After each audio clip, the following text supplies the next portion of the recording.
Hi there, Christy Nix, a Soulful Aligned Entrepreneur. Welcome to the first day of our Get Clear for the New Year 3-day workshop.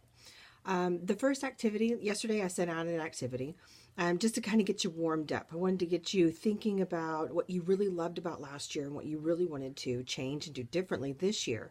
Things you want to keep, things you want to ditch, and things that made you really feel good and things that didn't. So doing that now brings us to our really big first step in the process. Below, I have attached a feng shui grid. And if you're aware of feng shui is the energy in which kind of flows through all of us.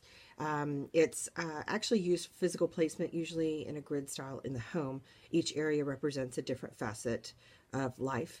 And so what I like to do is take this and actually use it for business, to where going through each one of the 9 grid pieces, think about what you would really like to do or not do. Really, I want you to figure out what you want to do, what you really want to feel, do, see happen in that facet of your life, in your business.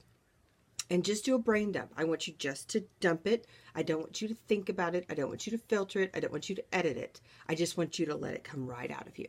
And do it for each of the 9 pieces in the grid, okay? And then at the end, I want you to look back over it, and I want you to post your biggest aha. Something that showed up you might not have had on the radar, something that you kind of wanted to have, but you didn't realize you really wanted it that much. And so I want you to share that with us in this post below, in this trail, so to speak, on Facebook. Post it in the group, your biggest aha, something that surprised you that came out, or something that you didn't realize you really, really wanted.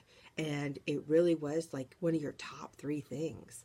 So go ahead and post your aha, and I will respond in kind. I'm going to post mine, and I look forward to hearing what you have to say.